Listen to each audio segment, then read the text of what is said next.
jatelo mabende ochung'ne timo nonro kaduola mano mar IPOA. Evans Okeyo, ichiw nade ka intiere kaunti ma Kisumu kono? Erokamano ahinya achieo maber. Mos na Zado Kangira Zado Kangiro ka mos kendi ka mos Evans mana kamano nyaka Ramogi jog mana kaka iseneno mage welo mabende abiro bedo godo kinyi makawuono ka watwaka ka in bende inyalo tudri kodwa ioronwa ote mari e namba mar ote machuoka mar 236000. Facebook kacha wantiere live iyudo wa Ramogi TV, Twitter @Ramogi TV. Ka wachako yanga twak mar okinyi makawuono wakuongwa ne ane report mabende no golo kod IPOA mano odiochieng' manyoro. Report mabende yango tijgi kata tich mabende gitimo e pacho kae kaka IPOA ka bende IPOA ochung'ne nono tije mabende bad migao mar obila timo ka bende nyaka sani nitiere ringre mabende osekwany e pacho kae. Mago ringre manitiere mago mayando kwany e aora Mayala wantiere kanyo kod aora no Matana River ka bende nitiere joma thoth mabende oyang no selal ko nyalo mana neno report mabende IPOA no golo ayanga odiochieng' manyoro kotudore kod jogo mabende ikwanyo ringre magi kotho kaachiel kod jogo mabende lal apoya nono. Report mar IPOA, weche ma IPOA nono mokwongo en tije bad migao mar obila kaluwore ni gisebedo ka ginono machiegni gigo ma obila timo kapono nitiere maundu moro amora ma obila timo gitimo nonro matut mar neno ni okawnegi okang' mager kata oyo ka bende ringre 25 ma oseyudi e aora Mayala wantiere kanyo kod ringre 13 ma oseyudi e aora Matana River. Nitiere ji madiroma 112 mabende olal, mago joma bende olal apoya nono. Ka bende nitiere joma moko 11 mane onegi mano e kaunti ma Turkana ka ekin ji 11 go 8 kuomgi ne gin obila. Penjo masani wanyalo bedo ni wapenjo ni en ang'o momiyo NEK maka magi timore to akata ang'o momiyo magi timore pacho kae inya to gisani mabende wanyalo wacho ni piny tek matamra gino ka wachako korka kori Evans Okeyo ka intiere e kaunti ma Kisumu kono. Nonro makamayo tim kod riwruok mano mar IPOA mabende ochung'ne nono kaka obila tiyo e pacho kae. Ang'o matimore ahinya to ka wang'iyo kata ringre go mabende osekwanye e aora Mayala kalure ni aora Mayala monyalo wacho ni nitiere machiegni kodwa kaka onagi. Erokamano ahinya Joyce. En wach ma wan kaka IPOA en wach ma wan be nomako dhogwa ahinya kane wayudo report mar ringre mang'eny mane yudore e aora mar Yala. To ne watimo nonro, ne wadhi Yala kanyo watudore gi laktar man Yala kanyo ma wan be wang'iyo ma wayudo ni ringre 25 gi ne gin manogole e aora kanyo. To ne wadhi tut matin mondo wang'e ni ang'o mane timore. To kane wang'iyo ringre gi wayudo ni ng'eny gi nogogi e wigi manyiso ni gin jok mane onegi kapok owite i aora. Moko kuomgi be ne ode to be ne wayudo ni noketnegi jwala marateng' e ng'utgi. Ng'eny gi be ne oso e gunia makendo gunia no twang' manyiso maber ni gin jok mane onegi kapok owite e aora. To kendo mano nyiso ni jok mane onego gi ne waneno pattern manyiso ni jok mane onego gi nenore ni ne gin group achiel. Kwaduogo wang'iyo kendo ne wayudo report mar ji mang'eny moa Nairobi manyiso ni ng'eny jogi ninego yo Nairobi kata machiegni gi Nakuru to kendo iketo gi e gunia to gari ringo matek machop nyaka Yala e kiwito gi. King'iyo maber mano nyiso ni ng'ama nyalo riembo gari ka en gi jok mosenego e gari mokal roadblock mang'eny mochop Yala, mano nyiso ni en ng'ama nigi teko moro matin, ok onyalo bedo ng'ato kaka in kata an kama, nikech gari ibro yudo ni ochungi mang'e wechego. Nwachak wang'iyo ma wayudo ni ng'eny gi bene gin jok moko miyudo ni ne en gi kes achiel kata 2 manyiso ni obila ne osegamake motere kot tiyudo ka kot seche moko weye gi bond to bang'e to lal. Koro magi gin yore moko mane ka wang'iyo to nyiso ni nyalo bedo ni obila be ne nie wachni. Mane malure gi report mane wagolo nyoro. To wach mar Tana River be mana kamano. Ng'eny ji 13 gi mano yudore gi ng'eny gi be ne gin jok mane ogo kendo nohiny kabisa. Manyiso ni gin be gin jok ma nyalo bedo ni jok manohinyogi kata manonegogi ne jok ma nigi teko moro matin, ok en aena dhana manyalo timo wachno. Kimako mana paro no gi kanyo wakela ne Zadok Angira bende tuwako kinyi makawuono kiwacho kanyo ni kaluore kod kaka uyudo ringre makamagi chalo ni gin jomoko ma bende ponono nitiere bura moro manitudo gi godo to kosewegi to kendo iyudo ringre margi kata ikwanyo ringre margi ikwanyo ringre margi ka githo kata konegi e yore mopogore opogore. Zadok Angira ka chwali e twaka okinyi makawuono wacho ni njakoma mar riwruok mar jofwambo ma bende thothne ndiko kata chiwo lipode kotudore kod maundu kata NEK ma bende timore e pacho kae, gino ma bende wacho kod dhongere ni crime matiende ni gin seche moko kuonde ma kata kichopo in kaka dhano ponono chunyi nyalo bedo kata gito. E kinde ma bende uchopo kuonde ma bende oyudo ka maundu makamagi otimore, in kaka jafwambo ma thothne ndiko kata chiwo lipot ewi maundu, ere kaka utimo nonro kapok ulando ne kata jopiny ni gima kamae motimore to timore kama kamae? Mokwongo gima daher nyisi ni wan kaka jondiko, the challenge ma wabedo go mokwongo en ni normally wachopo kacha ka maundu wasetimore. Ma ok en gimoro minyawacho ni press conference timore you get it, you do information sana wachopo ka gini nosetimore and maybe obila nosechopo kanyo. Koro in most cases chuno wa mondo wa rely information ma wayudo irobila. And because in cases ma gihusika normally gibro ok gibinyiso wadier ma notimore. Okay, wan kaka jofwambo seche moko wa encourage members ni samidhi nitiere maswali moko monego bedni ipenjo. Mano maswali mipenjo obila miyudo kata? Yes. Example manyalo chiwo ni endalo moko igni mokadho obila ma Mudhangari nonego jaduong' moro gi nyathine ma jaklas 8 kadhi negi mondo gidhi e chiro. Koro kane wawuoyo gi ospidi to ospidi wacho ni jogi joma tari sano gidwa nego nyaka polisi. Mano wacho joma owuoyo joma undu ma wacho no nego jagono. Jok mane polis onego. Mane en jaduong' mane dhi e chiro gi nyathine mane koko timo penj mar klas 8. Koro ne wan gi ne wapenjo questions mang'eny, but at the end of the day IPOA notimo uchunguzi ma obila gi nodhi mane otergi e doho mane otwegi. Koro as I said before, challenge ma wabedo go kaka jofwambo ni ibro chopo ka gino osetimore. Koro and as a crime reporter your main source en ga obila. To cases magin gibedo involved ok gibinyisi adier. Nitiere gimoro i police ka iluongo ni blue code of silence ma obila will always protect giritore kigi mang'eyo ni in nyawadwa itimo makosa lakini ok abi wacho adier. Gimoro achiel kendo ma ochak wang'iyo ga kaka case mar Kitengela, what we could not understand mana kaka wadwa Evans owacho,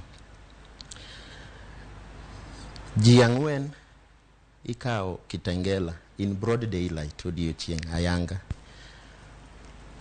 malal kodgi maringre gi koro dhi chak yude aora cho yo Sagana kocha. Now the question is, en ng'a man gi teko manyalo kawo ji 4 odiochieng' ka ji neno modhi oneg jogi ma owite aora? Ato bende kapod wantiere mana ewi weche makamagi wacho ni thothne gin maundu mabende itimo kod obila kata ka wang'iyo NEK mabende yando timore ahinya to mano mar jafwambo mabende mano ma japiny Pakistan manyaka sani nonro pod dhi nyime ewi NEK mano jafwambo mabende ong'ere kanyo ni Arshad Mohamed Sharif. Wachore ni obila emano chiele kod magina. Wach makamae bende koro ponono ka udhi nono matuta en ang'o monego bed nung'iyo kaluwore ni bende nitiere kaka wanyalo wacho ni bura ma kamano iye ponono nyalo bedo nogwandore kata otwere matin. Yes, ka obila oseyie ni gin emane ginego jafuambo no, but giwacho ni ne en case of mistaken identity. But kaka jafuambo wapenjore a few questions. Ka en adieri ni ne giyudo report ni gari moro no, nyathi moro no bedo abducted from Pangani. Number one, gigoyo gari no risasi. But ka the mission ne en mondo konyo nyathini, it may not be wise to goyo risasi gari. To nyathini tiere nikech giwacho ni gari no ne nigi nyathi. Then kokadho roadblock, ing'e nitie minyalo activate, because barabara dong un gi jomoko, inyalo activate joma ni mbele, iko ni gari moro biro machal kama wachunge to dagi chung. But ka nyathine ni e iye, it was wrong to goyo gari no risasi, because the main objective was to save life. Okinya save life kigoyo gine risasi. Mano number one. Number two, giwacho ni it was a case of mistaken identity. But obila ing'iso maber ni priority number one en mondi save ngima mar dhano. You see? So in my own opinion, it was not wise to goyo risasi. Then again, king'iyo gari no malongo, inano risasi moko ka. Ma is purely aimed at the occupants of the car. Seche moko inyalo aim tie gari mondo gari ochung. Yes. To mano ka luore kuma ne gichiele magina ne gin ponono koda wanyalo wacho ni ne gidwa mana hinyo jago mabende ne ntiere gari kae kabiro korka Korea Evans okeyo ka intiere county ma Kisumu nyaka sani un kaka jo IPOA wacho ni NEK mano mar jafuambo ma japiny Pakistan mayando negi kod obile na chiela kuom nonro mabende ubiro timo e pacho kae mar mondo mi uneni obila okaunegi okang' mage. To ang'eyo ni wanyalo wacho ni obila onego bed ni rito jopiny, to koro una ema wanyalo wacho ni un obila mag obila ma pacho kae kaluwore ni une ma koro unono kaka obila tiyo yo makare, kinde mabende koro utemo mar neno ni oyud ratire yo makare ahinya to NEK mitimo kod obila. Ere kaka utime yo makare kaluwore ni ponono un bende ngima maru nyalo bedo kama ng'awe kinde ma utemo luwo obila motimo maundu e pacho ka?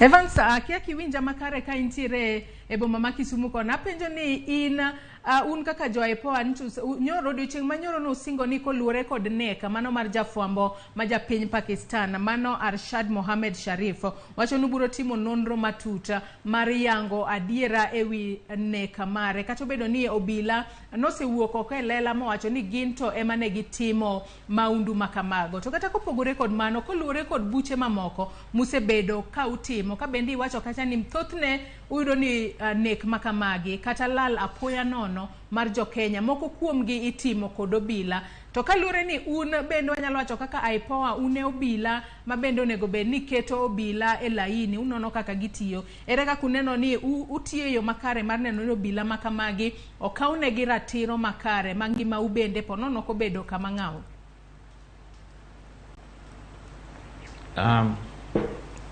Erokamano ahinya. Mokwongo abo chako gi NEK mar jafuambo mane otimore e dala mar Kajiado. Mana kaka Zadok owache no, wan gi chike mabeyo ahinya kaluwore gi kaka obila onego bed ni tiyo tijgi, ratiro mar tijgi, kata koluwore gi bunde kaka onego bed ni gitiyo gi bunde. Shida mantie en ni obila seche mang'eny ok luw ratiro mar chikegi kaka oketnegi. King'iyo wach mar jafuambo no, obila wacho ni ne en mistaken identity. Mano nyiso ni nitie ng'ama onego bed ni inego. Wan ka wang'iye kaluwore gi wach ni gari no kwal kuma nochope no, report nosechiw mana kaka Zadok wache no, ne onge tiende mar chielo gari magina e yo moro man in idwa ni ineg ng'ama nie gari kata kok ing'eyo ni ng'ama igoyo bunde no en ng'ama chalo nade. To en wach ma wasekawo wanono kendo ka watieko to wabro tero report e office mar DPP mondo DPP be ong'i ripodwa to koyie kodwa to kendo wabro dhi e doho. Kopogore gi mano, mana kaka iwacho, wan gi weche mang'eny maluwore gi NEK mar jopiny mawaluwo, kendo wan gi gin mang'eny ma waseluwo ahinya, kendo mang'eny mantie doho sani madhi gimoro 170 kama wan go e doho. To wamedo tiyo ne jopiny, kata kamano wan gi challenges mang'eny. Seche moko yudo ka jopiny be oluor, ok gidwa chiwore mondo giwach report maber kaka notimre.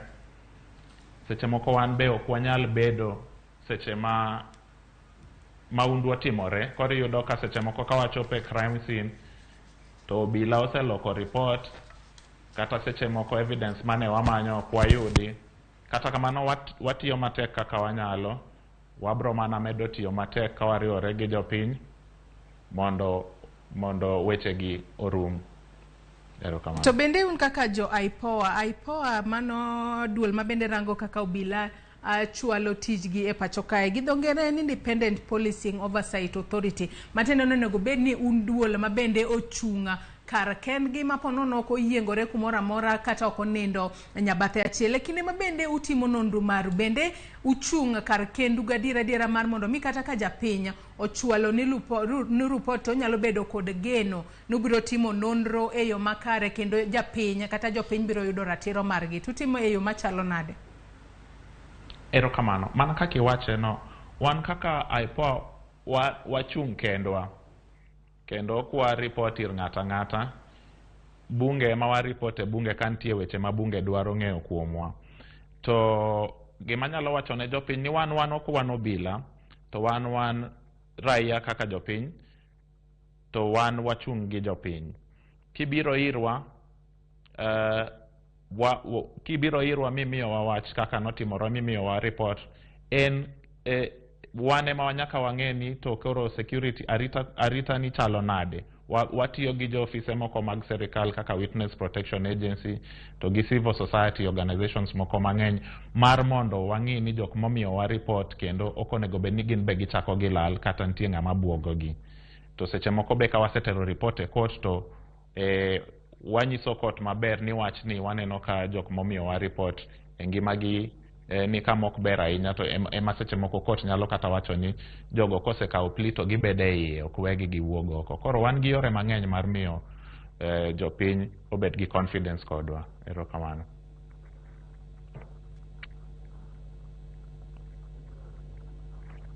Watwako tudore kod nonro mar IPOA e wi NEK ma bende osebeda kitimo e pacho kae. Mano NEK awea ema nitiere moko kuom gimitimo kod obila aka bende nyaka sani IPOA osesingo ni gibiro tiyo machiegni mar neno ni giyudo kata jopiny oyudo ratiro margi e yo makare. Bende ka wanyalo winjane mondi kaka jotelo mag IPOA ne oloso odiochieng' manyoro kotudore koda nonro ma bende gibiro bedo ka gitimo e pacho kae mar neno ni jopiny oyudo ratiro margi kaponono ni nitiere jahera margi ma bende onegi kata olala e yo ma bende ok owinjore. Winjane mondi. We are hoping that the Inspector General and other officers within the NPS that have in one way or another control of the document information relevant to investigation of SSU unit and any other unit of the NPS that we may be of interest to us should be able to avail this document so that we do not invoke unnecessary provisions of our act that may actually waste a lot of public officers and state officers' time in court seeking the back and forth and so on. Kenyans have lost lives, and we are not saying it's police officers who have done it, but when a complaint has been lodged to us, we have an obligation to do what? To investigate. We shall continue pursuing this matter despite being investigated by Internal Affairs Unit. Again, the authority has the obligation to audit what the Internal Affairs Unit does.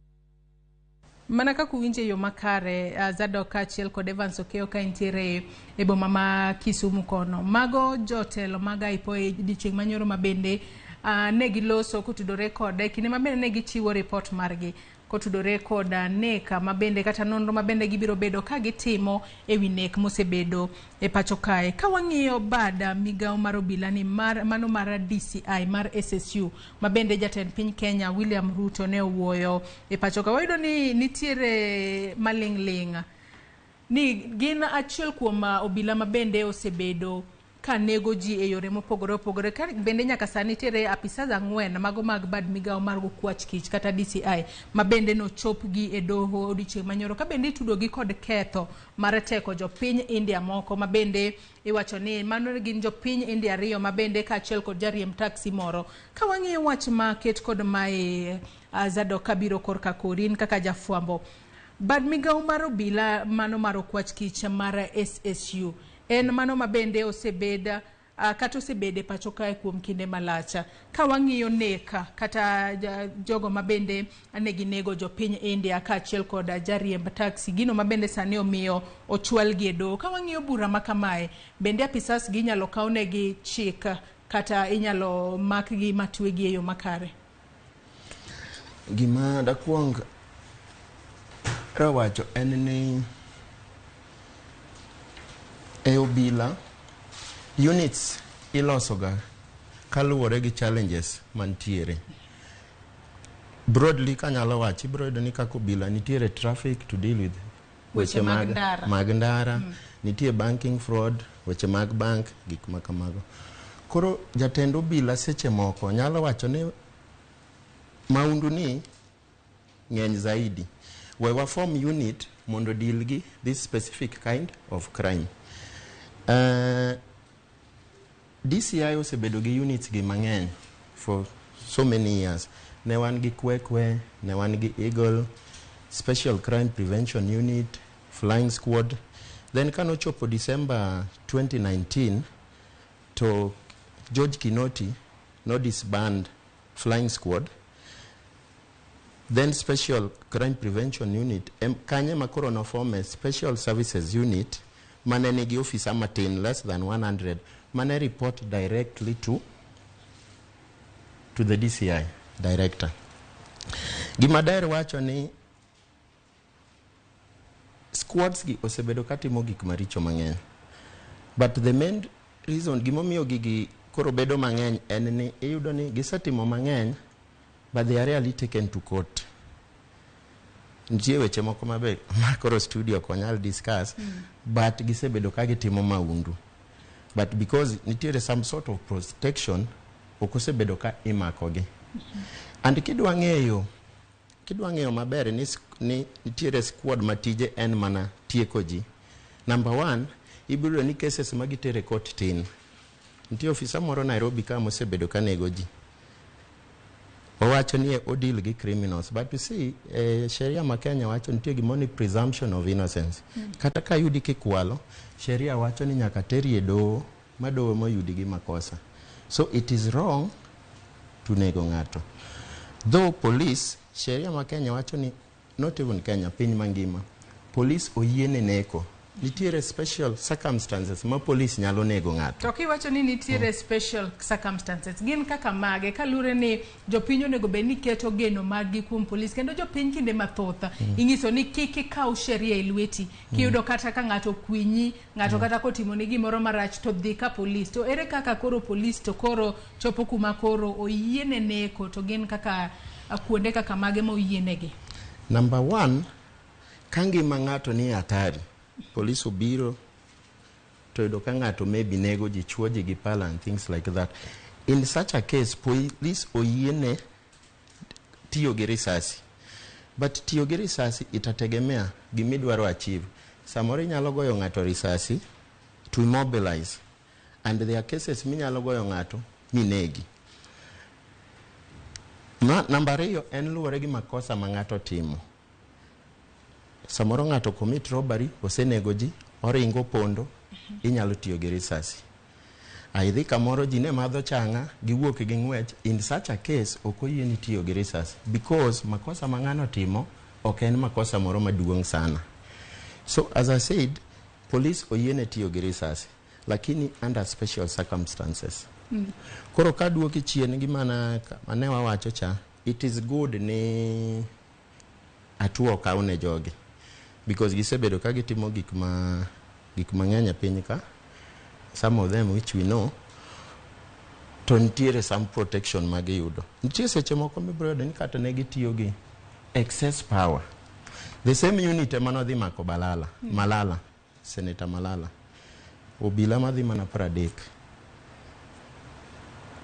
oluoro Malala kagisekawe otere county ne only to realize ni notimo makosa moro matin ma violating COVID regulations and protocol. You see, so as I said, it is good ni atua okaunegi, and if okwanyal hukumu gisani, if at all nina gitimo ginadier to sheria mondo kaunegi. To wang'eyo mathoth ne bada migao mano mar obila onego bed ni bende chung kar kengi e kinde ma bende gineno ni jo Kenya oyudo ratiro, to onego bed ni jo Kenya duto oyudo ratiro e yo makare. To bende ponono nitiere kaka sirikal bende donjo e igi mar mondo mi kata moko kuom gi kotimo maundu, kata jo siasa donjo e igi ma kata ponono ka moko kuom gi otimo maundu to kwane kikaonegi ratiro e yo makare. Ahinya in kaka e kinde ma bende isebedo kindiko ahinya to e weche gi mag maundu. Bende nitiere kaka jo siasa moko donjore iye kanyo, gitiyo kod obila marach e timo maundu ma kaito obila koseketho to en odhi adhiya kamano. Yeah, mago nitiere because of interest, but gima notimore maber ni we came up with oversight bodies kaka koro IPOA, then within the service, though it's an auxiliary service, in the internal affairs unit, because magi ne biro kana yudo ni police ne ok nyal chunguza gik ma jowadgi otimo. I don't know whether I got your question right. Yes. Koro these oversight bodies ema koro come in mondo chunguza cases ma involve the police. Nitiere cases moko mosetimore miyudo ka the common case ma wahero ga chiwo en case mar Ruaraka, kama OCS odhi ogo ng'ato motho, okawo mabus mane ni sel, odhi ostaki gi mada ni monego nyawadgi, then oweyo release mabus tema ni sel koni ni dhi mama komiyo nyaka pesa. Koro gini kano dhi e court to IPOA gi internal affairs unit will take over the case, mochunguza modhi yudo ni OCS ni yenyewe ene manonego mabus mane ni kane, lakini nokawo mabus machielo modhi ostaki e court. So oversight bodies are very, very important in policing in this country. Yes.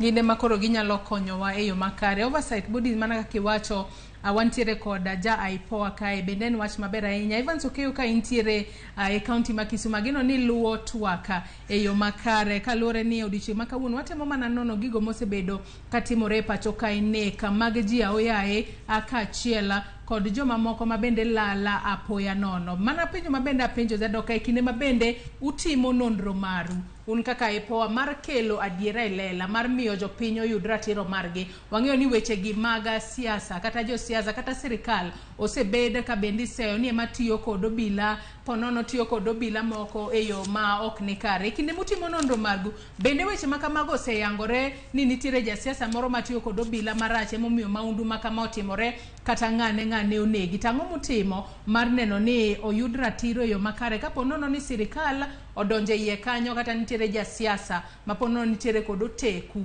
odonjo ineka mar japiny moro amora? Erokamano. Mana kaka iwache no, police king'iyo katiba ma wan go, Inspector General onego bed ni ok kaw wach ochung' kende ma ok okaw wach kowuok kuom josiasa kata ng'ata. To mane kaka ondike katiba, seche moko iyudo kaka ene katiba opogore gi kaka otimore. Nikech iyudo ka wach ni Inspector General onego bed ni chung' kende to pesa to onge go. Kore mane ineno ka recommendations mang'eny mane wasebedo ka wan be wandiko, wawacho ni Inspector General onego bed ni nigi pesa ma oran go police kende, makiny ja siasa ok nyise ni kokitimo kama to kwami pesa. Wamor nikech sani kendo president manyien nyicha nosewacho ni Inspector General koro nigi vote mare. Kopogore gi mano, specialized units kaka manyicha koro kethi miluongo ni SSU ni, to gi kata chon ne wan gi flying squad, gi kweke gi moko mang'eny mabe osebedo katimo maundu e piny ma Kenya ka. Challenges ma wayudo en ni specialized units gi nigi powers mopogore gi police officers moko. Iyudo ka gin gi geche mang'eny ma gin unmarked vehicles, kendo ginyalo ringo gi mtoka maonge gi plate, ma kiny kiluwo tinyisi ni gari moro nobiro ka probox ma wan wakia nambane. Tiyudo ka koro luwo nonro no chako bedo gi shida matin. To be ginyalo luorore, onya kata wuok Nairobi moringo dhi Mombasa, kata mobi Kisumo ka momak ng'ato modhigo. Koro chenro no emonego ng'i maber, ma koro kata specialized units gi gitiyo gi chik achiel ma police nigo. Geche ma gin go nego bed ni gin marked kendo ging'ere, to gin be gitiyo gi ratiro achiel. To mana kaka Zadok owacho, police oyiene neko mana koluwore gi sheria, to sheria no nitie. Koro watemo mana medo wacho ni gilu sheria, to ka ok giluwo sheria to watimo mana kaka watimo pile. Ka wayudo makosa to wabro tero gi e doho, to kata wandiko report gi recommendations mopogore opogore. Erokamano. Moko kuom joneno magwa bende neno gi sani ka tudore kodwa nyaka e Facebook kata kama bende wantiere live okinyi makawuono. Kasomo moko kuom ote mabende neno ka joneno magwa oronwa okinyi makawuono. Abro mana somo ote ama tina ahinya. Lewis wuoda wasi boda wacho ni noayo makare. Lewis Stephen Otago wacho ni wach mar NEK oyae omako dhoge. Duncan Obongo wacho ni IPOA onge gima gidhi timo, kata kamano IPOA osesingo ni nitiere gima gidhi timo. Ento korka kore wacho ni nikech gino kirange maber to en ni sirikal ma Kenya kod ma Pakistan chal ni noriwore e wach mar NEK mar jofwambo no. Kata kamano angwa winja ne gino mabende sirikal mar jo Pakistan owacho kotudore kod NEK mar jafwambo margi. Ka bende Ishmael Owiti Ayoma wacho ni an Kenya ka otamo wanga obila kar mondo okonya kata orit ngima jopiny to gin ema gilokore legi hinyo jopiny. Kata kidhi report to nyaka ichulgi eka giwinji. Aparo ni nitie osiepna moro no lal Nairobi, owacho ka eno lal kanyo tarik 10 dwe mar mano higa mar 2020. To bende wacho ni noyude. Kata kamano wach makamani nyalo chwalo report mari ka police. Nyakwara Ramogi Ajwang' imedoro nwa ote mari kokalo nyake namba mar ote machuok mar 2-600. Ote pod wabiro medo somo ka wadhi mbele kod twaka. Gisani yiena mar mondo mi akaw yoyo matin mondi eka duog wadhi mbele kod twaka kidhi mabor.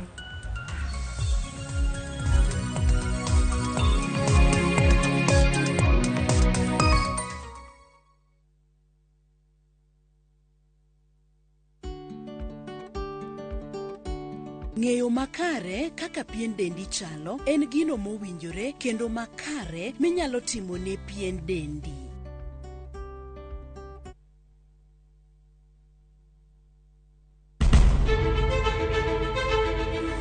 Benji laktar ok en chenro mora mora. Wach mari P2 emergency pin e monyo gino kapere mene gi ketho system. Wakelo ni gima ikwayo kwa kuom lakteche man gi lony makare. Koroka goyo picha to dhi nyisa kind lekene. To gipuonji achiel kachiel e weche ngima.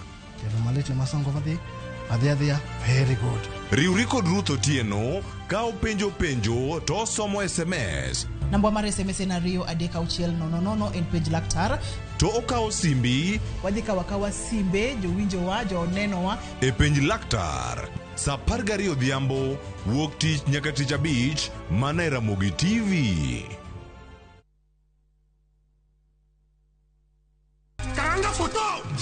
Machiegni nyakwara Ramogi Ajwang' e chenro mar ngoma owake. Wuok tich wakelo ni ngolo manyien.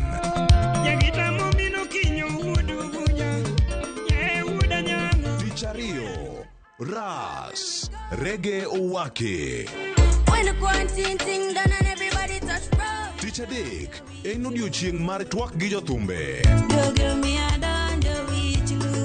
Tich ang'wen kama nene waterie golo machon.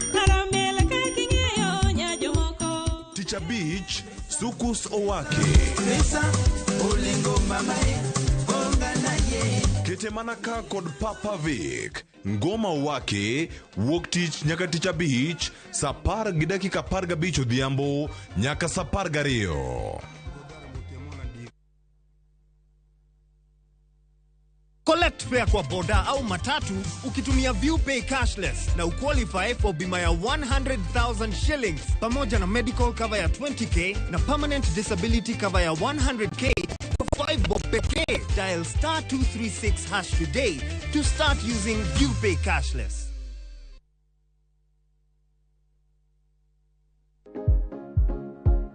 Kiseluoko yier wiyi kod shampoo, onego iwe mondo otuo. Mano biro miyo obedo kendo natural kendo manyilni maber.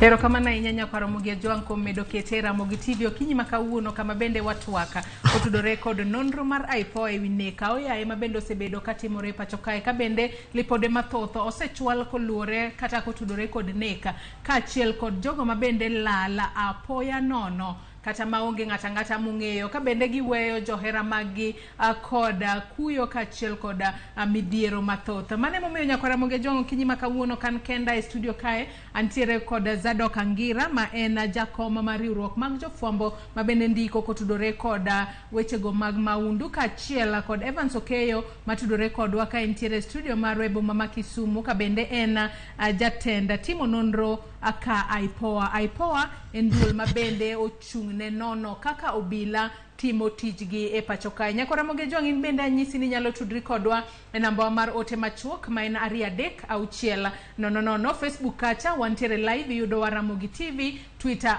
@Ramogi TV. Wiki kwil kod YouTube inyalo neno waka mora ma intiere ichwalo penjo mari kata YouTube kata ote mora YouTube yudo wa Ramogi TV. Kan bende nyalo tudri koda e Facebook page mara ma en Joyce Oduor, Twitter handle @Joyce Oduor _ Biro somo moko kuom ote magi ka wadhi mbele kod twaka marwa okinyi makawuono. Ka bende kwa nyalo mana ng'iyo weche mabende osebedo ka wachore ahinya kotudore koda nonro mabende biro tima kotudore koda NEK mar jafwambo ma japiny Pakistan. Nyaka sani Prime Minister ma pinyno ma Pakistan wacho ni obiro tudore koda piny Kenya mar neno ni otim nonro e yo makare. Ka wanyalo mana neno weche mabende kata ote mabende osebede kichwalo e pacho ka ahinya kotudore koda NEK mar jafwambo ma japiny Pakistan. Nitiere ote mabende owuok kuom Prime Minister ma japiny Pakistan, nitiere ote mabende owuok kuom riwruoge mag jofwambo e pacho ka. Kwa nyalo mana neno e wang' jowi mari kanyo mano ote mara Prime Minister. Kwa nyalo mana winjo mano Prime Minister ma piny Pakistan kotudore kod NEK mar jafwambo ma japiny Pakistan. We wawinjane kaka oloso. My government, I've requested the government of Kenya to do intensive investigation and to find out the reason behind it and obviously punish the culprits as well. He was a young man who was obviously taking care of his family, and all our sympathies and our best wishes and prayers are for the family. We have already done the postmortem and we are trying to send the body back home to the family. Yeah, and it is a mishap that happened with the Kenyan police. In case of mistaken identity, this is what we have been told, that they were looking for some stolen car and they couldn't see the alphabet correctly. Zadok kaachiel kod Evans ka entiere boma ma Kisumu koni winjo kaka olos kanyo yo makare ni tudruok biro bede yo makare mar mondo mi otim nonro oyanga diera ewi NEK mar jafwambo ma japiny Pakistan. Osebed kitimo nonro kuom wacha diera to e kinde mathoth kuonde moko waneno ka ichako tim nonro to wach makamano kendo wanyalo wacho ni lale yamo. Ang'o momiyo mae timore? Nonro timo to chopo kumoro ma wanyalo wacho ni ranyisi malal kosango matimore. Zadok e kes ni okapar ni uchunguzi mar kes ni ok tek ahinya. Ok onyal bedo matek ka ipimo gi moko. Ok odhi bedo matek nikech number 1 obila oseyie ni gin ema ne gineko. But giji tete ka giwacho ni maybe ne giyudo the wrong person. Case mar mistaken identity. Ordinarily gima ginyalo timo en ni koro officers ka ema koro dhi wach ni ji adi manogoyo risasi. Once ni oseng'e ni jomage manogoyo risasi, gibro bedo, ibro dadhogi mondo gi justify, because mana kaka ne wawacho cha ni obila oyiene tiyo gi risasi, but circumstances must be justifiable. Beni tiyo gi risasi ni e yo maber. Was it necessary? You see? So, ma ni case ma straightforward, ok moro ma kokudwa chako ng'eyo ni to ng'ama noneko, to noneko kanye, and things like that. The people involved osiyie ni ne en wan, lakini notimore kimakosa. Koro uchunguzi ka koro dhi gine ni to in kulingana gi puonj manosepuonji go gi tich misetiyo, nen haki mondo iti gi risasi. Koro ma ok en uchunguzi ma dhi bedo matek. To kata wacho ni ponono ko dhi bedo uchunguzi ma iye dhi bedo matek, bende nyiso kata ni obila ponono nitiere ga kod wachno ma wanyalo wacho ni giritore. To bende ginyalo wuok e lela kata jogo maneno wadgi kachielo nyamburko no gi magina. Bende wanyalo bedo kod adiera ni gibiro wuok e lela adiera ma osiem nyawadgi ni ng'ane tema neno kachielo magina, kosi nyaka koro giritra rita kaka gisebedo ka giritore kaka obila. Kamora mora ka ji dhi tich, nitie gimo miluongo ni duty roster. Kaka kawuono ka Royal midong' e nini ma ine tich. The same applies kuma gintiere cha, nitiere officers mane nie tich. Officers ginodhi e amari momi girisa bunde, girisasi. Kama kaen maybe G3 girisasi 20, AK girisasi 30. Number 1, ong'e joma ne nie tich, because nen road block. Ong'e joma ne nie tich, jogi no mi bunde. Number 1, ong'e joma ne nie tich, no mi gi bunde. To bang' tich tidwoko bunde. Kidwoko bunde ing'iyo gi risasi modong'. So definitely joma nogoyo risasi dhi ng'ere. You see? And I think gima koro timore what is happening in the country ok bi bedo mayot sana mondo gipand gigi. Ok de wapim gi lal mag wa India ariyo ka. Because machacha notimore gotieno. Jogi ne onge uniform, gachgi ne ok en gari, awa ne en gach police, lakini ne ok en GK. Ma gimotimore chuny otieno, gikawo jogi, gidhi gitimo gima gitimo, ma giwito ringre. You see? So it is quite different. Machacha ne ginyalo pando nikech nokong'egi. To ma jok ma na manage maneno report police, they actually admitting ni negineko. Commander mar Magadi GSU wacho ni noyudo report mogolo officers magi. Koro it will be very wrong ka commander ne dhi chako wacho ni okang'eyo joma naore tich. It is going to be easy. Onyalo bedo ni koro wanyalo wacho ni oloko pache. Yes. To kapod antiere mana kumi za doke kine ma bende undiko ahinya kotudore koda weche gi mag maundu. Akia ka bende weche makamagi timo nikech ponono inyalo yudo ni kisechopo e okang' moro to ponono inyisi ni koro weya report makama kikindiki kalure ni obila marwa ema otudore koro nega report makama jopiny kik ng'e. To ponono kuchopo ga kuma kamano in kaka jafuambo mabende onego bed ni wang'iso jopiny adiera mar wach utimo ga nang'o e kinde makama kalure ni weche gi mag maundu gin weche ma igi tek. Piny tindo selokore. Stories gi kata ok indiko to jopiny biro ng'eyo. Because one gimolong ni citizen journalism.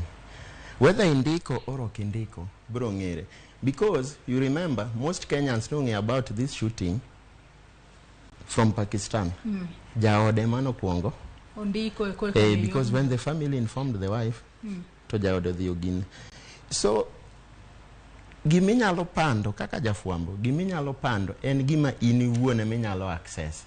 Awuotho taneno ka gimoro timore, kama onge ji, kanyo inyalo kona ni mato werigo. But gima this is a big story. Like in the case of Pakistan, mano gima kata iwacho ni ok indiki to jomoko bro ndiko. Yes, though, but I'm not saying nitie situations moko ma story nyalo bedo to the authorities nyalo koni ni mato werigo. You see, and that's why normally I encourage jofuambo ni temo nding'e tiji maber. Abro mi example ndalo moko case moro notimore Jomo Kenyatta Airport. mawachunguza mawayudo. Koro kane wapenjo jatend obila ma airport, to wacho ni an gima kamano ok ang'eyo. To wakone ni sawa, wanto wan gi ripodwa, wabro ndiko, to wabro wacho ni ingawa in jatelo mar obila kuno, tiwacho ni kia. You see? Then she realized ni wach ni koro kiyot pando. En gima notimore, koro wanyalo mana discuss. Koro yudo ka police spokesman ugochonwa ni wawinjo ni ufuatilia kes moro, ndikeuru andika, lakini ng'euru ni wanyalo kelo iluongo nang'o tulo e kind Kenya gi piny mane ng'ano ae. You see? So king'eyo kaka indiko maber, ing'eyo stochi and you have the facts, you just go ahead. Nyaka gima onego bed kanyo en facts, adiera mar wach. Yes.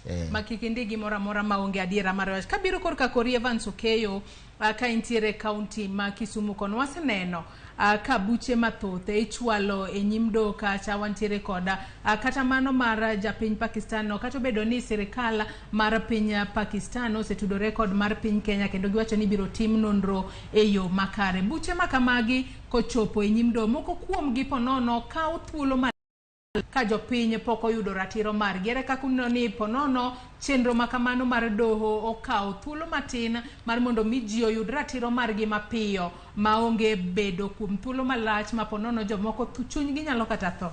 Evans. Erokamano Joyce.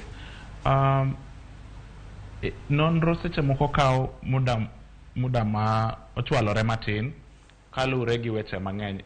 King'iyo kata mar jafwambo ni nyaka wandik report mar joneno mane ni kacha, obila gi be nyaka wawinj gi magiwacho, to nyaka be bunde kaka ing'eyo mane bunde sirikal, bunde ni nyaka water ir experts miluongo ni ballistic expert maging'i ni bunde ni ne nie hali mane, kantie risasi moyudore be nyaka gichunguza magimach ni bunde ni noaeri. Kawasetese moko be nyalo wacho ni nitie bang'e korka file dhi e court. Ing'eya kaka doho wabe weche ng'eny e doho. Seche moko iyudo kaka court ma Milimani wan gi cases mang'eny man Milimani kanyo mapok nochako. Inyalo paro case mar rawera maniluongo ni Carlton Maina manotimore Kibira. En higni 3 sani kes pok ochako.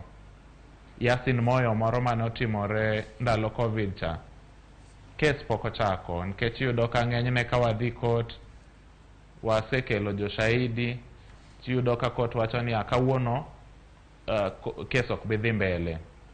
Seche moko yudo ka wakili mar defense be wacho ni kawuono ok waikore mar dhi mbele. Koro nitie weche mang'eny ma seche moko nyalo miyo kes budho, lakini bang'e to akito nyaka yudore, ratiro nyaka yudre, kendo wachno nyaka court winji matiek maber. Aparo ni gima nyalo kwayo jo Kenya en ni waore weche gi seche moko dhi mos, lakini adiera makende to nyaka yudre. Erokamano.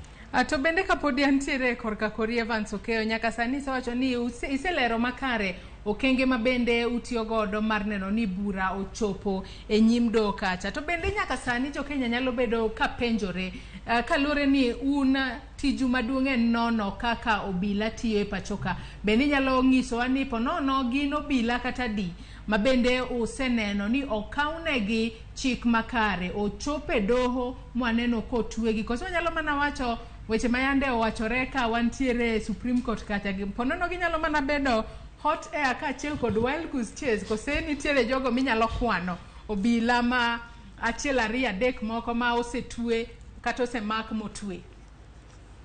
Erokamano. Nyaka sani chakre wachak sero cases gi e doho, wasetweyo obila 18. To sani wan gi case machopo 160 gi wiye mantie doho mopogore opogore e Kenya mangima. Kaka piny mar Nyanza wan gi case 29. man e doho mopogore opogore e Nyanza kae. To gin seche moko gidhi mos, lakini nyaka adiera to yudre. To thothne wang'eyo ni ponono kata ka obila gi tiyo ni isewacho kanye yo makare ni nitiere 18 mabende usetweyo ka nitiere cases moheo 160 mabende podi uluo e do kacha. Penjo mabende nyalo bedo ni wang'eyo ni obila e kinde mabende gitiyo ok giti kar kendgi, ponono nitiere jago ma oro gi mar mondo mi gidhi gitima kata gino magitimo ko bedo kata kao ng'ato ma olal goda apoya nono kata neka. Bende jogo ma oro obila gi bende luwo machiegni mar ng'eyo ni obila ma kamato ng'ane manoro kata obed jasiasa kata obed jago moro amora mantiere sirikal. Erokamano. Sheria wacho ni, chik wacho maler ni obila mora mora nyaka tie bwo chik. Kendo sheria wacho maler ni kika orders moko luwore gi chik, to mano koro wachni. Onego bed ni kaka obila jatendi ko ori e wach ma ineno kok ratiro, ka onge gi ratiro maber, to itamori. Kendo sheria no wacho maber ni onge atua mibro kauni kitamori ka weche ma ineno ka ok dhi maber. To kopogore gi mano, seche moko mantie weche motimore mang'eny ma hinyo jopiny, miyudo ni nitie obila moro motelo mane oero gi kamoro, kanyo be wakawo sheria, wakawo atua. Nitie achiel ariyo moko ma wasetero ka DPP e yor maundu manotimore ma waneno ni jotend polis nokotiyo maber. Koro kanyal wacho mang'eny, DPP koduokonwa report to jo Kenya nene. So obila be bro neno ni kare ok owinjore mondo gichiw orders mok ber. Ka duoke to kendo Zadok Angira in bende dagomba mar penji. Obila wang'eyo ni thothne ok ti kar kendgi, kamana kaka isewacho ni e kinde mabende obila dhi kate tich to nitiere kuma gidhiye mondi gikawo bunde, ong'e ni ng'ane gi ng'ane ema kawuono nitiere kama kata obeda ni gin obila mago mabende achung'e e genga paya, mago mabende luongo ni traffic police. E kinde mabende timo nonro mari kapok indiko kacha, bende ponono iluwoga machiegni mar ng'eyo ni to obila mabende ponono timo maundu ni to ng'ama noore, en jasiasa kose en jago mantiere sirikal kose en jatende to en ng'a? Abro dok gima Evans wacho sani. Number 1, Section 51 mar Police Service Act wacho ni inyalo mana kao lawful orders luongo na gini. Inyalo kao chik kata chik mara diera kata. Koro the fact ni jatendi ori haimanishi ni nyaka ifuat gimong'isi. Inyalo mana fuato gima is within the law. Kizungu wacho ni you can only follow lawful commands. Then the same section 51 subsection 2 wacho ni obila mora mora motamore fuato chik momiye ma is not within the law, onge sheria minyalo kaune. Number 2, gima dwarore ni kata commanders gi ong'e sheria under penal code, I think it's section 20, wacho ni makosa kotimore nitiere ji mang'eny. Timo makosa ok en actual ni itimo makosa. Anyalo bedo na ori ni dhi neg ng'ato, you are responsible.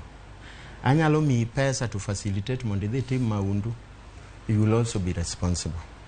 Koro the fact that ni obila or gi jatende haimanishi ni jatende no atua ok nyal kaune. Nikech sheria wacho ni makosa kotimore nitiere ji kikundi mag ji mang'eny ma inyalo kaune sheria. Ng'amo timo gino, ng'amo koso. Ing'eni makosa en gimitimo kata gimi okitimo. An act or omission. Anya bedo no keta ni an watchman arito kamoro, tatamora timo tich, makosa biro timore. So number 1, obila nyaka ng'e maber nang'owa ni ok ni order tema jotendi omi nyaka ifuati. Then sheria be chako wacho ni jo commanders gi machiwo orders gi be pod inyalo tere doho. So makosa kotimore normally wang'iyo ni obila mane mana usika. You see, mago nyalo biro bang'e koro ko ji tetea ni noora na nini but makosa will always remain makosa. Uwezi ukajitetea nini ne ng'ane nong'isa ni mondo adhi atim kama emomiyo ka ji odhiga training tipuonjo gi sheria matin inyisi ni ma kitimo makosa komi order ma is not within the law sio lazima ufuate kamano. Akaduo korka korieri kokeyo ka intiere Kisumu kono zado ko senyiso ka yo makare ni e kinde mabende obila ponono otimo maundu mora to obila go nitiere kaka giritore ga kigina ng'ato kotimo gimoro to okonyal wacha lela wach ni ponono antiere kod nyaminwa moro miluongo ni Anyango katimo gimoro tanyango ok nyal wacha ni Joyce emotimo maundu makamano. Kutimo nonro maru ere kaka uyango ni en adiera ni obila motimo makosa cha ema omak ne ratiro makato bedo ni obila temo pando mar mondo mi kik gi us nyawadgi to jopinyo yudo ratiro yo makare. Ero kama na ina Joyce mana kaka Zadok nowache obila seche mang'eny oero gani mondo gipand jowetegi iluongo ni blue code of silence kata doho sewacha ahinya.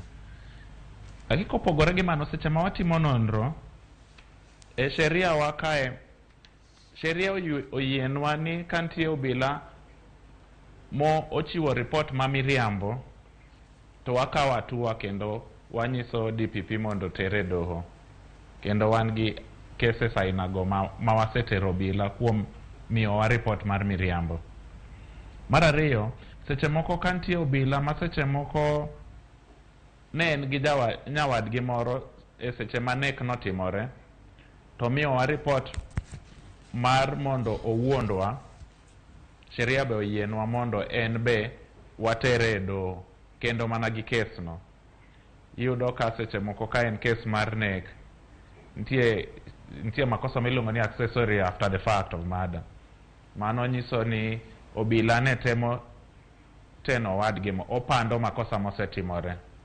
Nitie moro be miluongo ni conspiracy to defeat justice. Mago sheria moko ma be okang' ma wasekawo ne obila ma seche moko wuondowa to be seche ma wasomonegi wanyiso gi maler. Mogik en ni seche ma watimo nonro obila motimo makosa kata ko wuondowa ok nyis ni pod ok wadhi tere doho. Wan ka waseyudo report ma wayudo ushahidi moromo to watere doho kata gi ripode mowacho ma owuondowa gono. Manyiso ni koro mago ok shida ahinya. Erokamano. Kamedo somo moko kuom ote mabende aneno ka joneno magwa oronwa kokalo e namba mar 23600. Oyaure Ramogi mano Elvis kawuok Kasarani owacho ni e kit NEK ma iwacho ni sirikal bedo accused go iyudo ka nitiere jomadongo e sekta mar police machiwo order ne junior officers mondo otim NEK ailagi. Penjona en niya ng'ama ikaw ne chik kae junior officer mane omi order ni oneki kose senior officer mane ochiwne orders makamano. Penjo makamano Evans okeo kantiere e county ma Kisumu bang'iso ni un kaka jo IPOA utime yo machalo nade.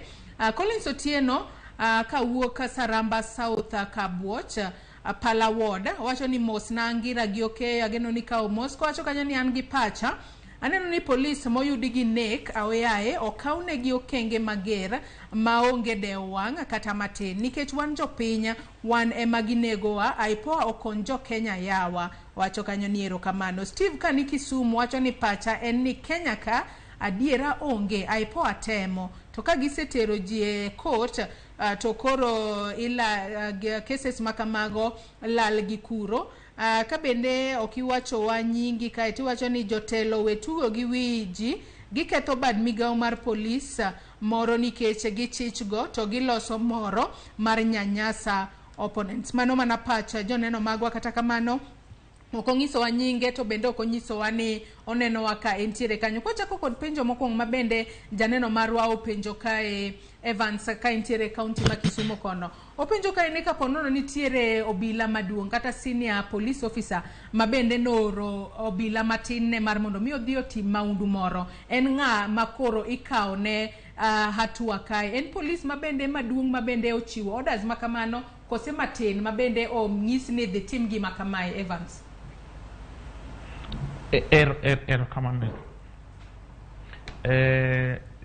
Erokamano kuom joneno gi weche giwacho gi penjo be magisepenjowa. Kaduoko osiepna moa Kasarani en ni mana kaka ne wasewacho, sheria mantie oumo afisa man piny koluwore gi orders moko ma jatende nyalo miye moko luwore gi chik. Manyiso niya, in kaka police man piny, wawach ni constable station kacha, ka jatendi onyisi ni wuog oko idhi kel na pesa kata wuog oko idhi go ng'ato magina, sheria wacho ni onego bed ni itamori, kik iyie timo wachno. To sheria no kendo wacho ni kitamori wachni to sheria pod oumi kendo onge kamoro amora ma jatelo ni biro teri. Manyiso niya, ka in jatendi ori timo gima ineno ka ok owinjore, manyiso ni wachni dhi dong' e wiyi nikech in ema ikawo bunde amari tidhi kendo ichielo jakenya maonge makosa motimo minege.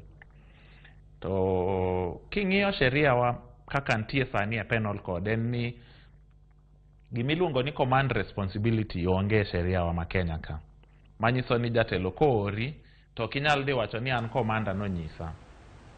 Mak mana ni seche moko ka gitimore mang'eny ahinya kaka ndalo election cha, makori yudo ni komanda bentie pap kacha to bunde gore mang'eny, to sheria koro kendo wakawo ne nyaka jatelo. To achiel ariyo moko matimore ni jatelo oro obila achiel, kawo sheria kuom obila maduong' seche moko bedo matek nikech ushahidi no ok dhi bedo, nikech odhi wacho ni en be nokoori, nikech ok ondiko kamoro. Erokamano. Kamedo somo moko kuom ote mabende aneno ka joneno magoronwa kata kokalo e Facebook kacha kama bende wantiere live. Okinyi makawuono Engineer Lazaro Kanyamboka wacho ni nonro IPOA idwaro ni obed independent from government interface nikech aneno ka sirikal chal mana ni odicho kod chulo witch hunt. Ka bende wacho kae ni section mar DCI mane otemo dismantle wacho kanyo ni Ruto Fallen wacho ondiko kanyo weche mathoth ahinya, kata kamano owacho kanyo ni IPOA onego bed ni chunga kar kendgi. Ka bende James Masinde mar Oduor bende mara Kibuye wacho ni mos na welo. Ka bende wacho ni an gi penjo ni ang'o momiyo obila ohero mit bilie, kata kamano mano owuoyo kotudore kod obila go mabende ochung'ne keto arita e ndara kacha kata mago mabende ochung'ne wechego mag traffic. Ka bende aneno ka janeno wa moro kae bende penjo wacho kanyo ni en Steven Otanga, wacho ni un kaka jo IPOA bedo kuluora e kinde mabende utimo nonro kotudore kod obila kata kotudore kod gigo mabende obila timo e pacho kae. Evans dago mar mondo mi ilernwa un kaka jo IPOA kuluore kinde mabende utimo nonro, to nonro maru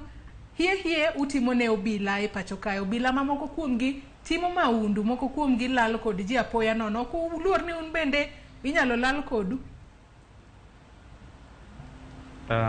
Erokamano ahinya kuom penjogo.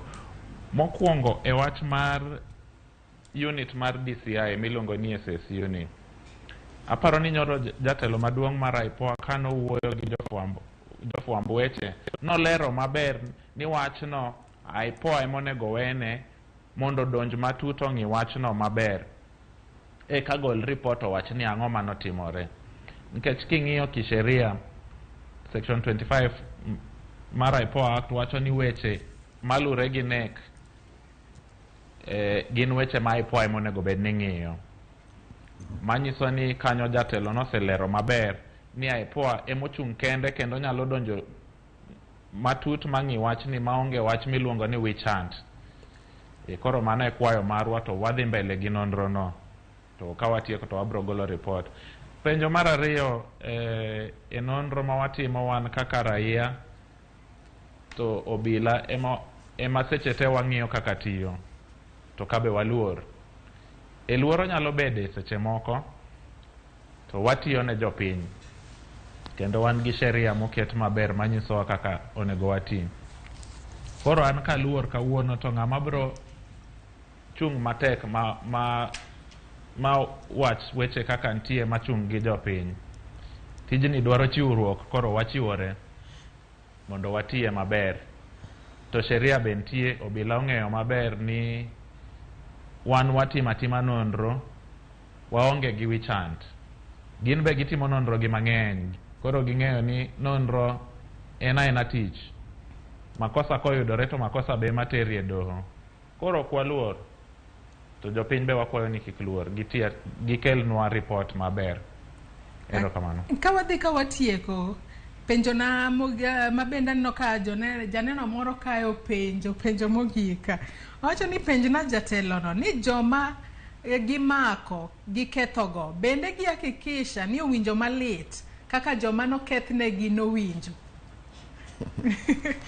Kose koro kosetergi e doho kata kose magi kacha to koro wawe apo nono kondiknegi twech to gibeda beda e jela kacha kitwech mabende ondiknegi.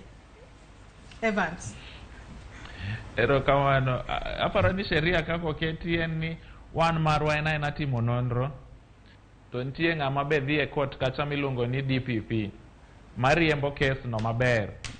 Asto koro e court kacha ntie ng'ama ochung' kende ema koro ng'ado mawacho ni ng'ani oneko, an kora tuwe higni marom kama. Manyiso ni e sheria kae kila ng'ato nigi tije. Koro aparo ni wang'iya kaka sheria dhi. Erokamano. Evans bende janeno amoro kae penjo ni kapo nono ni entiere gwengego apo nono wanyalo luongo ni gin gwengego mag mashinani kata gwengego mabende gin interior ahinya to nitiere maundu mapo nono timnegi, onyalo bedo ni maundu motimo koda obila, to ere kaka ginyalo chopo nu, ere kaka ginyalo chwalo nu report un kaka jo IPOA mar mondo mi uchop negi, ukonygi gi yud ratiro margi e yo makare mana mapiyo piyo ka watieko kinyi makawuono. Evans. Erokamano. Wan gi office kuonde mopogore opogore kaka Kisumu ka wan gi office. To kopogore gi mano wantie gi namba miluongo ni toll free number. Ma kigoyo to ok ng'ad pesa, igoyo to ywak to ichiwo ripodi. En 1559. 1559 ni kigoyo to donje call center marwa to report ibro kaw to wan gi team mar rapid response ma wabro oro nyaka mashinani kuma intie kanyo mondo ong'iyane wachno maber. Erokamano.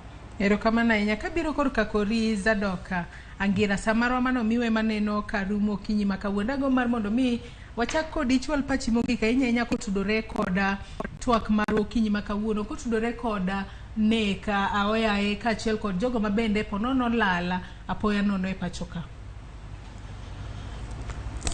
Daer mar wacho wach orders mimiyo junior police officers gi. Though sheria wacho ni commanders go inyalo tere do, but challenge bedo ga ni evidence. Nikech samoro luongi okogoni kata simu koni dhi utim kama kama. Mano luongi e office kacha. Ukoni dhi tim kama kama. Koro bang'e ng'eni kibiro wacho ni noora gi jatenda ok bed ga mayot sana, because ntiere gimoro miluongo ni threshold. Makata sama kaka Evans wacho ni gin gitimo mana uchunguzi to gitero ne DPP. Koro DPP ema dhi ng'iyo ni to evidence ma jogi okelo ni boromo tero ng'ate doho. Koro ibro yudo ni jotend police moko seche moko kawo advantage of this. Obro mi order verbally. Okoni target wa en ng'ane manyura ngira. Koro bila ni mondo bi bang'e ochak wacho ni an no ora. The question my investigator bro penjo ni to how can we prove ni no ori adier? Ya koro mane advantage mi yudo ka jotend police kaoga. Okobindiko ni barua ni this and this and this. Magi gik miluongo ni biuru headquarter ntiere gima kama tich ma wadhi timo en ma. So mano emomiyo osebedo matek tero commanders gi e doho. But ka nitiere evidence ni en ema nochiwo these orders, to mano kes mayot inyalo ter gi e doho. Mana kaka nawacho ni makosa maundu kotim, ok ochuno ni wach no neg ng'ato, ok ochuno ni ng'ato mano pull trigger no iminyalo ter e doho. Nyaka ng'at mano chiwo order kata ng'at mano wuondo target no ni dhi kama bi warom mondo gine. So that is it. To bende daher mar penji ne kinde ma bende undiko kotudore kod weche gi mag maundu ok uluor. Mana kaka Evans owacho, ing'eni seche moko ka in fair kik yang ne ng'ato. Wasetimo cases moko ma ng'ato wacho ni enyewe tinya lakini en tich. But kichako no witch hunt, ichako medo ne ng'ato gine tibro luor. But if you know you're doing the right thing, to haina shida. Evans Okeyo, wach ni mogika ka watieko twak mar okinyi ma kawuono kotudore kod nonro mar IPOA e wi NEK ma bende timore pacho ka NEK oyae kaachiel kod jogo ma bende lala ma ok ong'e kama gintiere.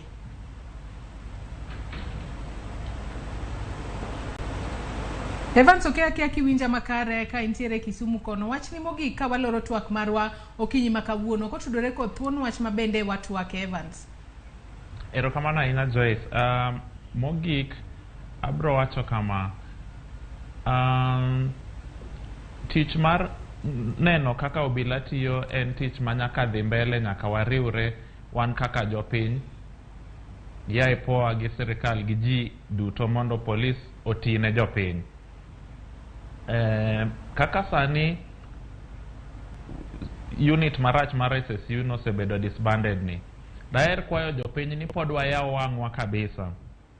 Wang'i ni kapo nono ni unit moro kendo nyalo biro ni kendo kel gi nying mopogore, to kendo wabed ni wayaw wang'wa, wang'iyo ni gitiyo nang'o, kendo wa audit gi seche te mondo mosetimore gi kik timre kendo. Mago ema awene jopiny to wamed tiyo kanyakla. Erokamano. Erokamano ahinya Evans Okeyo ka intiere Kisumu kono kaachiel kod Zado Kangira kuom kawo thuolo mar mondo mi uchopo e studio kae wabed kod twaka maket kod ahinya to gisani ma bende itemo tim nonro matut ahinya kotudore kod NEK aoyaye kaachiel kod lala mar ji apoya nono e pacho ka. Nyakora moge jongde wagomba ahinya mar dhi mbele kod twak marwa okinyi ma kawuono, kata kamano sa marwa ema neno korumo. Moko kumu bende ondiko nwa kacha kokalo e Facebook, kokalo e namba mar 236000. Agoni erokamano ahinya mak mana ni ok anyal somo ote duto ma bende wuoronwa okinyi ma kawuono. Med mana kete Ramogi TV kiluwo chenro magwa kichwalonwa pachi kata penjo moro amora ni marwa bosomogi e chenro mamoko mag odiochieng' ma kawuono. Gikanyo abiro kawo yueyo matin tok yueyo marwa. Chenro mabiro tok mae en orako, kik idhi mabor.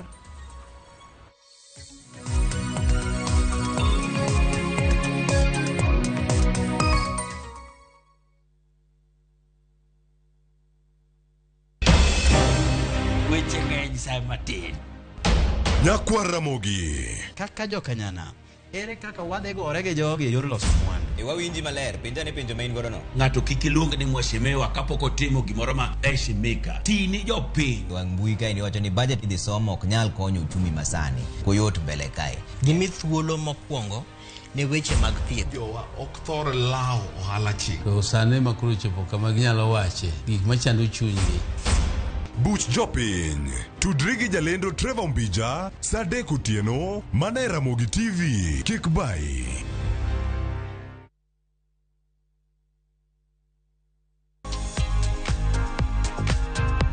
Jamni kata chiaye mosebedo maduong' nyalo bedo motegno makata ka njofni gi omake tok time gimoro. Kata kamano, moko kuom kit njofni gi nyalo duoko piny yuto mabiro kata ma ikelo kuom chiaye ahinya ka chiaye ochako bedo kod paro mar achiedh nade.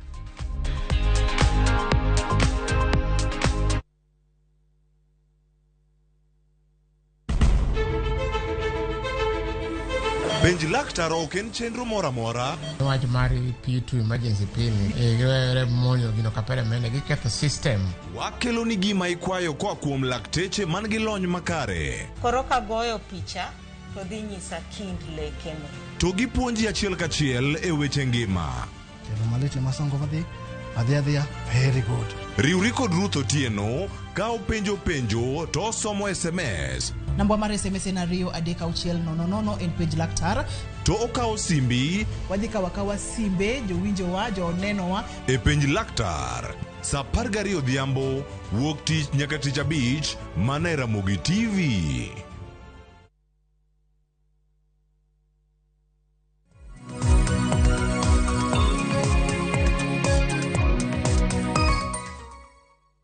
Machiegni kendo kawuono janeno mara mar Ramogi TV e chenro marwa mar orako makelo ni kodan coach Mike Wood Nyaseme pile tich ariyo. I hope ni dhi enjoy.